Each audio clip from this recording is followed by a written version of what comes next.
আসসালামু আলাইকুম রহমতুল্লাহ বরকাতুহু। তে বন্ধুগণ, আশা করি আল্লাহ পাকের রহমতে সকলে সহি সালামতে আছেন। তে কবি গাজী আক্কাস আলী ইউটিউব চ্যানেল 017140885009 এর পক্ষ থেকে আপনাদের সকলের প্রতি রইল একান্ত আন্তরিক শুভেচ্ছা ভালোবাসা। তে বন্ধুগণ, এখন আপনাদের সামনে যে বয়ানটা রাখবার চেষ্টা করব, বয়ানটার নাম হলো ভোটের ওয়াজ। আজকে একটা ওয়াজ করব। ওয়াজটা হলে ভোট আইতেছে না সামনে, সে ভোটের ওয়াজ। ভোট দিবেন, গণতান্ত্রিক অধিকার, সবাই আপনারা ভোট দেবেন, এইটাই প্রথম করে অনুরোধ। তারপরে কি, ভোট যাকে ভোট দিবেন তাকে ভালোভাবে যাচাই করবেন। পুরাতন নতুন প্রার্থী আছে, হ্যাঁ, প্রার্থীদের মধ্যে অনেকে আছে পুরাতন পাপী, যেহেতু ঋণ খেলাপি, টাকা পাচারকারী, লুটপাটকারী, বিভিন্ন ধরনের প্রতিশ্রুতি দিছে, আগে প্রতিশ্রুতি রক্ষা করে নাই, অর্থাৎ পাপী। বুঝলেন না?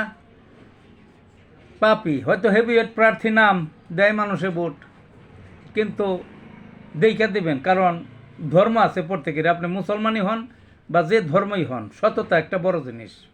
মুসলমানের বিধান মতে আমার ওয়াজটা হলো, কেউ ভোট দিলেন, আপনার ভোট পেয়ে নির্বাচিত হয়ে সে পাপ করলো, সেই পুরাতন সেই পাপগুলি বুঝতেই তো পারলেন। আগে তো বললামই কী কী পাপ করে তারা।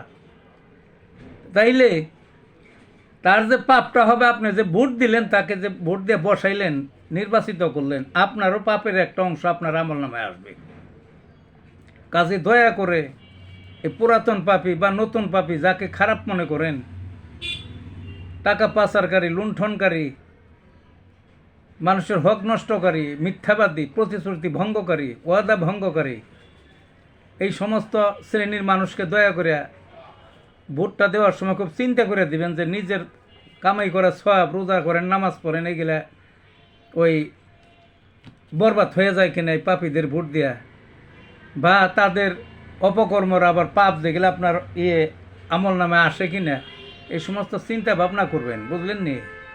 এই সমস্ত চিন্তা ভাবনা করে ভোট দিবেন। তো ভালো থাকুন বন্ধুগণ।